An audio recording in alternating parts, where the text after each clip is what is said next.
meilleur café meew bu bees bu neex am café suukar ak meew neex ci ndekki te 100 francs rek lay jar. soxlatuma lii yëpp am naa ko ci benn.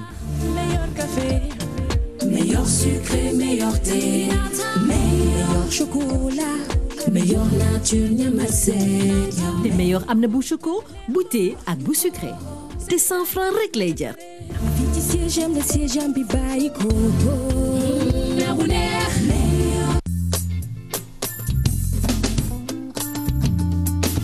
waaw Ousmane sa yére bi set na di ku la fóotal. aji moo fi jaar te dafay defar ba mu baax. aji mi nag moo am maanaa doo ma ko présenté. dinaa si sawar lool ndax moo ko yor. ajee ngi nii jekk te yem si loxo. moo yow daal yaa mën a tooj kon kii mooy aji. maa la wax lii ak saabu aji da ngay am lu bari dafa sakkan gaawul jeex te ni muy setale amu ci moroom da ngay fóot raxas sangu dafay dundal sa deru yaram ndax huile de coco lañu ko defaree. yow mii kon daal saabu aji mooy aas jox ma ci lu bari ndax ma sedd ci sama waa kër te xam naa ne su ma ci joxe sama waa ji dina ma gën a nopp. man nag. moo yow daal jërëjëf rek ci aji mi. ak aji sama waa ji dina ma gën a nopp dootuma ko wax kenn sax.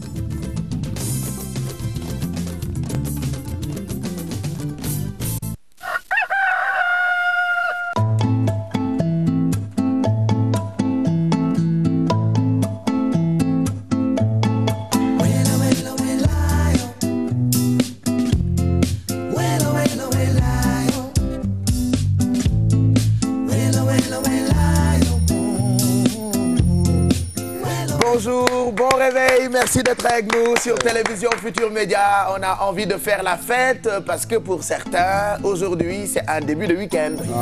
Pour certains, pour les femmes. Voilà, pour beaucoup de téléspectateurs, pas nous, hein, parce que c'est vrai, nous, on ne travaille pas demain, mais après-demain, on sera avec vous. Mais pour beaucoup de gens, t'as eu début de week-end là. Hein, voilà, demain, il n'y a pas boulot, c'est un pont. Puisqu'on est 30 avril 2014, veille de fête du travail. Une fête qu'on célèbre, mais qu'on ne fête pas. Ouais. Hein, voilà, j'ai pas compris pourquoi. C'est la fête du travail. Il n'y a jamais eu de fête. Comment doit-on célébrer la fête du travail? Mais le repos. Le repos célébrer. Oui. Mais pourquoi on parle de fête alors? Parce que c'est la fête pour les gens qui vont travailler. Quand tu parles de travail, tu te réveilles tous les jours à 5h, 6h du matin ou 4h pour certains. Hein. Donc la fête de quelqu'un qui travaille, c'est dormir, c'est rester chez soi. Voilà, et une journée pour soi. Bon, c'est une fête. Tu sais, moi, quand j'entends fête, c'est Mumbai.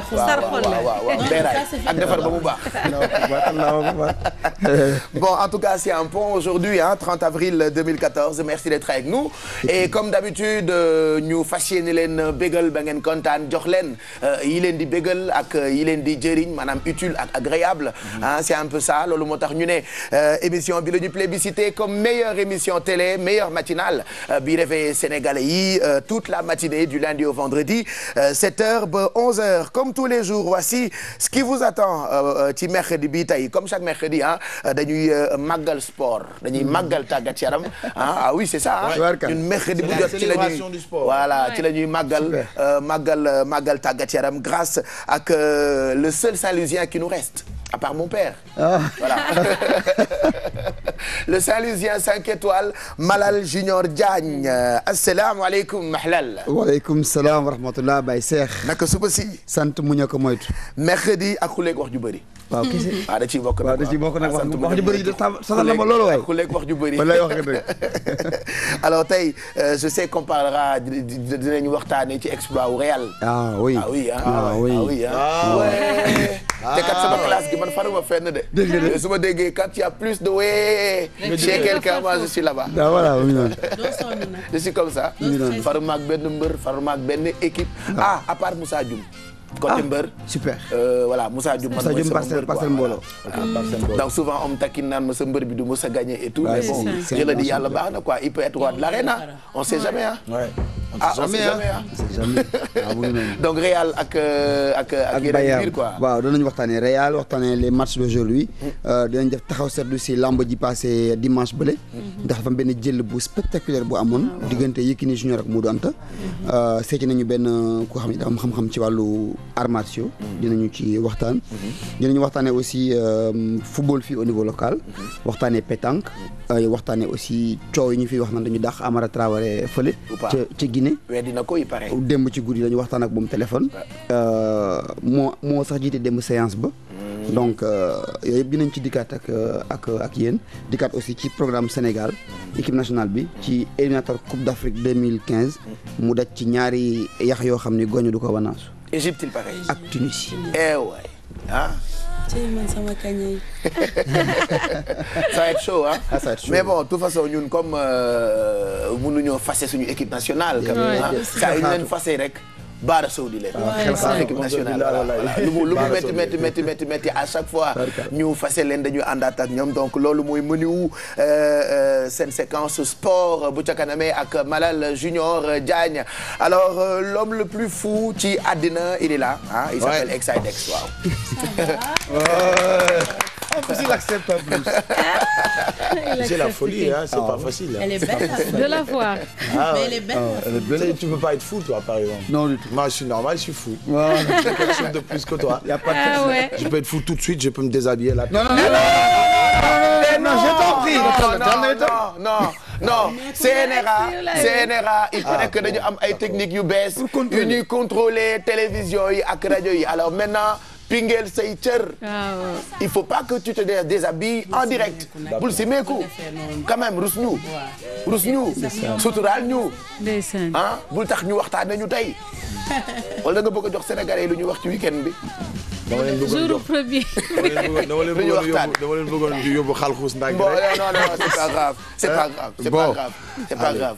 alors tey amis téléspectateurs tey dañuy dem yóbbu leen fi nga xamante ne moom Wari dëgg la. il nous fatigue quoi moom dëgg ñu yóbbu fan. kalandoo yi laa leen yóbbu bi ma leen wax kalandoo yi ba léegi ñu leen tax a libéré leen sama kalandoo yi. Mado lii dafa ëpp waay. sama kalandoo yi nañ ma yóbbu sama kalandoo on a jamais le temps de tout faire et pourtant c'est 4 heures de direct. Voilà, c'est 4 heures de direct, c'est 4 heures d'émission, mais on n'a jamais le temps de tout faire. Mais on espère que tey on aura le temps. Je fais comme ça. Tey lii laa leen andi lii def leen nii. Croisez les doigts vos orteils, fermez les yeux et priez. Voilà. Donc xëy na ñu def seen clando ma. Xëy na. lu duuf yëpp comme ni ñu wax. xajul ci cin li waaw kon mag Mado dañu paqueté ak Bijou. Non yow dem mot na. Non dem Bijou jàll na non arrêtez ça. kon tey buy pause am yow déedéet tey Bijou rek ñu may ñu njëkk jàll. tey buy pause am yow. non mais may ñu njëkk jàll. ñooy njëkk a wax Pape Cheikh. calmez-vous tu sais ce qui me fait rire c'est que départ bi ñëpp doon inquiété wu bi mu proposé 4 heures yi ñu naan ko non day am problème dafa ëpp mais maintenant tu as moi j'ai rencontré quelqu'un un professionnel qui me fait ouais tu sais vous déconnez parce que l'émission est trop longue il faut quand même ngeen wàññiku on veut t'entendre à la radio les matins alors c'est le premier à me dire mais seen émission bi dafa dof finalement on n'a plus le temps. Donc on n'a jamais le temps mais voilà. C'est avec plaisir quand même de le renvoyer toujours au lendemain parce que chaque fois bu ñu ko renvoyer au lendemain cela veut dire tout simplement que li priorité yi ñooy jàll. Mais tout ce qui est astuces et les boulots internet tout ça. Ça on peut le renvoyer le lendemain mais lu ñu mën def à chaud pour que ngeen jot ci rek. Voilà. Si maa ko wax. Avec sous couvert de Pape Cheikh. Voilà alors Bijou tu parleras de quoi la folle. On va parler de racisme et de la place des étrangers. Ça n'engage que toi. Moi je suis ouverte d'esprit, je suis pas raciste. Moi, je suis raciste. Parce que lu may wax mooy nit ku nekk nit nga nekkul sa couleur de peau lañ la war a. Raciste de qui? Demande-moi de qui. Mais doomu raciste. Kañ ngay noppi. laaj ko de kii rek dimbali ko. Je suis raciste. De qui? Envers qui? Envers qui? Oui. Je suis raciste envers les gens normaux. D'accord. Et puis pour rëy la wax c'est un fou damay il faut que ñu jéggalu ci suñu gars yi ñuy seetaan parce que lu rëy la wax je suis raciste. C'est lu garaaw la lu garaaw la lu garaaw la wax. Merci, moi je t'aime bien. Pourquoi aujourd'hui nga bëgg a wax ci racisme? Parce que dama xool si internet bi actuellement c'est même pas ay nit yoo xamante ne c'est les gens de tous les jours parce que da ngay rencontrer racisme quand tu vis en Europe, aux États-Unis, un petit peu partout.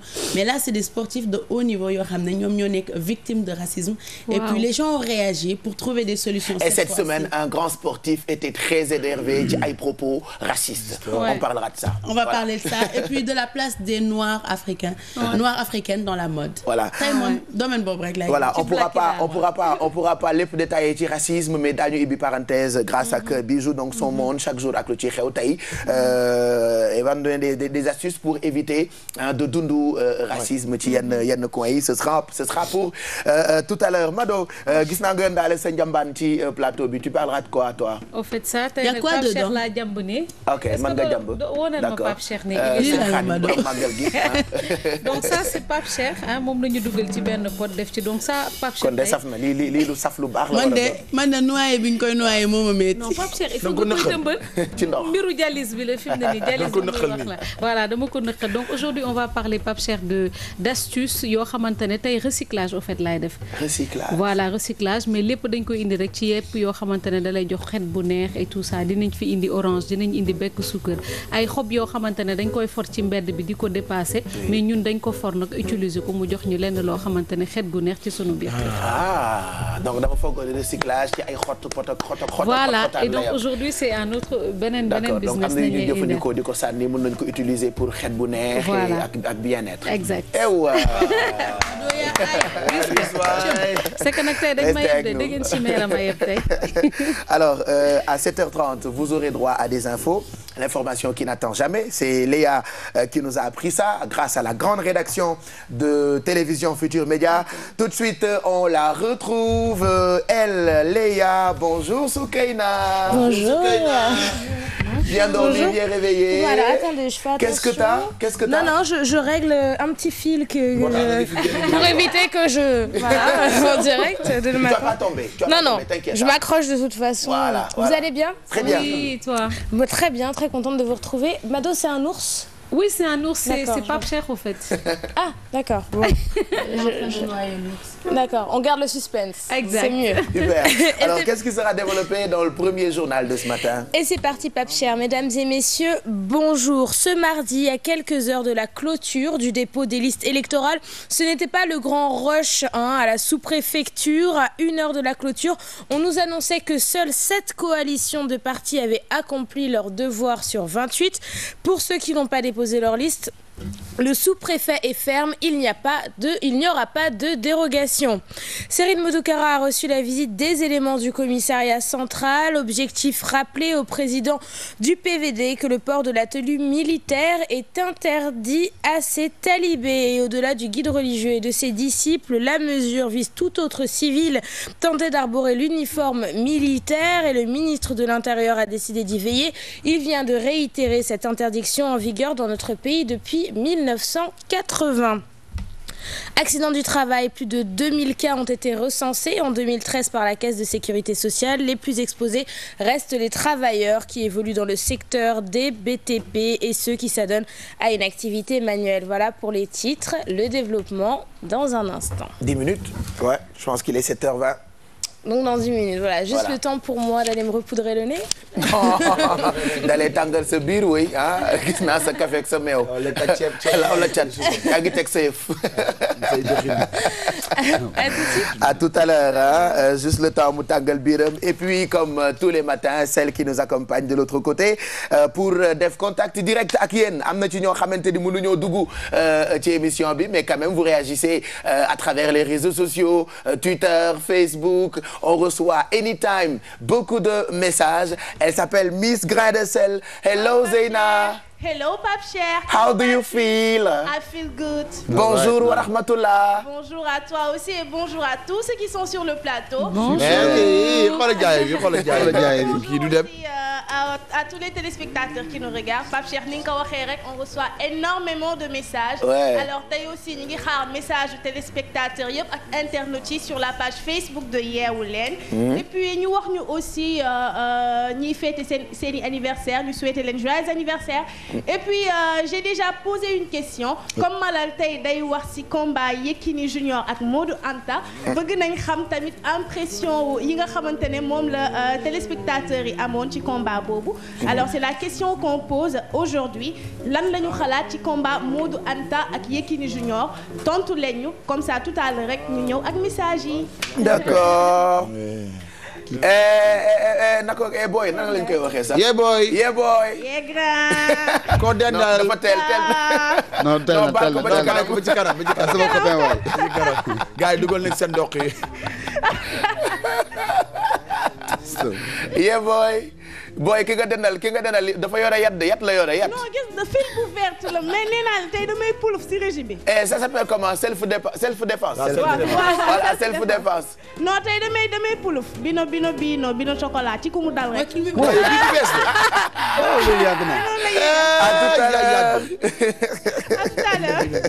non xale la moo tax c'est une petite fille hein qui elle est enfant. xale la donc. lui c'était Plouf catholique était malade. Plouf catholique. Plouf catholique était malade. On l'amène à l'hôpital. L'hôpital était fermé. Plouf catholique va mourir. Ah vous êtes des anciens enfants aussi. Vous êtes des anciens enfants. Nous ne sommes pas anciens enfants. Tu te souviens pas? Vous êtes des anciens enfants. Ouais. xam nga ko mais xam naa dafa yàgg. waaw daawoon nañ ko def est-ce que daawoon nga foo yooyu sax. Mari demal bale saal wax ñu ko ñu Mari demal bale saal bi bale naa ko la fa fekk benn mandarine animu lekk naa ko.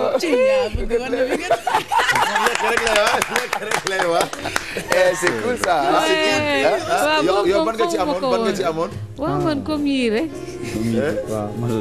waaw man ji fi jàppa jëf laa mos a xam. ak pour aller plus vite 3 fois 2 waaw. mais loolu si troisième bi rek lay tombé. mais am na benn tamit bu ñu doon tombé dama fàtte toog. pour aller plus vite 3 fois 9 27. génn naa. ça dépend boo la neexee nga jëkkee ko ci kii. waaw yéen ñaar. 3 fois 2 ñaata. 3 fois 9 3 fois 9 27 là. waaw 3 fois 9. moi j'ai dit 3 fois 2 27. 3 fois 2. la bay Cheikh itam. xale jàngee guñu ba. xale jàngee guñu waaw. 3 fois voilà 3 fois 2 6 3 fois 9 27. Voilà. 1 fois 1 1 fois 2 2 1 fois 3 4 1 fois 5 5 1 fois 6 1 fois 7 7. mais tu sais ah ouais, vas-y. Tu sais non temps classe. dana ñu table multiplication yi. ak ma ay woon samay système. 3 fois 2. ma ne ko rak ñaata mënu ma 6 ma bind 6 fii ma ne rak ñaata kii na ma 9 ma bind 9 fii mais damay def nii su ma gisee ardoise yi ngay bëri sama jëbi laay fopp bi.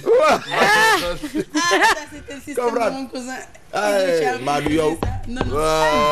Comment tu sais, j'étais pas dans la même classe, comment tu as su? Comment tu as su?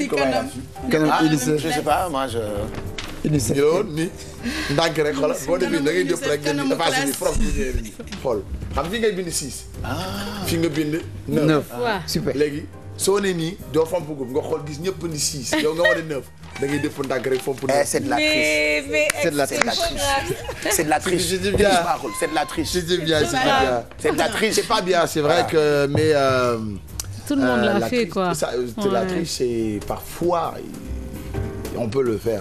non tricher baaxul voilà tricher baaxul alors mën ngeen a bokk xam nga bànneex ak mbégte weesuwul nga yeewu suba teel fajar keng woote ci émission télé ñu may la xaalis loolu defe naa dafay neexal sa journée alors enveloppe yaa ngi tegee yéen a ko moom yéen la ñu ko mbapatal ku dugg mën nga am seef 25 000 15 000 10 000 déggal na ma koy waxee maa ko mbapat mbapat am lu bëri pour jox leen ko mais juste balaa ñu leen di jël mën ngeen xool ci numéro téléphone yi affiché wu comme ça ngeen teel a woote naka la ñu koy waxee teel a ndugg marché teel a taal. yooyu dafa baax ci jeeg ça c'est un magazine qui s'appelle TV Magazine Sénégal n'est-ce pas qui existe depuis un moment fii ci Sénégal am ngeen possibilité grâce ak magazine bi ngeen di gis programme yu télévision Futur Média bu ngeen xëyatee ñun des fois ñu bañ ko wax bu ngeen bëggee xam lu leen di xaar par exemple tey ci bis bi mën ngeen dem wuti magazine bi gis ngeen ko magazine TV Magazine ça s'appelle TV Magazine voilà TV Magazine Sénégal donc mu ngi disponible partout d'ailleurs programme tey bi ñoom taabalu yaangoo nekk seetu bi ak Bessel Faram Facceek spécial lambo Gaston mot contre mot Donde Esta Elisa Kouthia Show yëpp mën ngeen ko ci fekk ci magazine bi di TV Magazine Sénégal.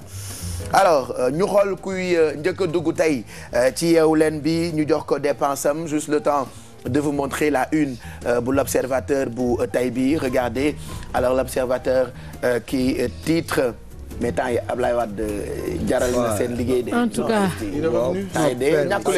xam nga père bi c'est un bon client. En fait Ablaye Wade qu'on le veuille ou pas c'est un bon politicien. Ouais. Il est super dans ce domaine-là. Parce que tu peux pas être 27 ans opposant 12 ans au pouvoir 2 ans après tu fais 3 jours au Sénégal nga yëngal réew mi. donc tey am ngeen matière de yéen journaliste. waaw macha allah tey mën na weer ñu ngi wax ci moom presque weer ñu ngi wax ci moom. gis nga après les sorties de l'ancien président contre Macky l'APR sonne la riposte contre Wade. Il y a des points de titre Moustapha Cissé Lo qui dit pour répondre à Wade il faut laminer le PDS partout aux élections locales. Wade n'est qu'une ex-vie de serpent. Oh là là. Il n'est plus dangereux. desitu jaan. amatul dangar. baax na waaw. maa ngi am na ñu wax ci golo gu màggat. dëgg la de amatul dangar. Biram Faye moom mooy coordonnateur adjoint bu COJER moom nee na Wade est un danger ambulant à ne pas suivre. voilà Ablaye Wade danger ambulant bu kenn dul topp donc ñoom ñëpp ñu ngi joxe seen avis ci teewaayu président Wade fii ci Sénégal et puis wax nañu itam ci waajtaayu local 2014 yi dépôt des listes les jeux sont faits les dégâts constatés. Et puis Dakar détention ak usage de chanvre indien. Une gardienne de l'équipe nationale de handball et sa bande en prison. ñi de tey bu leen ko caa jàppee. gardienne voilà une gardienne de l'équipe nationale de handball et sa bande en prison. c'est grave ça j'espère que defuñu ko en regroupement de l'équipe nationale. équipe nationale instant bi amuñu compétition. bon siiw la rek boo siiwee da ngay def loo xam. siiw la donc peut-être sax defewu ko ak équipe bi. mais mu def ko mais comme donc je pense que c'est ses amis. donc c'est un peu peut-être avec ses amis. dañuy rapporter un peu. et puis wax nañu Barack Obama ak Akon veulent électrifier l'Afrique. Voilà là je comprends rien. Peut-être il faudra lire donc l'Observateur bu tey bi comme ça nga mën a comprendre. Ils veulent investir dans l'investissement dans Afrique traîne le pas parution Afrique traîne le pas. Bon je pense que ça doit être un bouquin un livre ou quelque chose comme ça mais en tout cas c'est ce qu'ils ont mis ci une l'Observateur bu tey bi Barack Obama ak Akon ils veulent électrifier l'Afrique donc c'est ça la une du l'Observateur 7h29 ñu jël kii njëkk a dugg jox ko dépense mën na doon 25 000 20 000 50 000 fii ba 11h ci 88 628 22 22 wala 88 628 65 65 88 628 04 05 allo. allo waa. soxna si na nga def. ça va bien merci. mbaa jàmm nga fanaane. ça va bien merci. noo yeewoo tey. ça va maa ngi ne rek. yeewu nga. yeewu naa. ca fajar.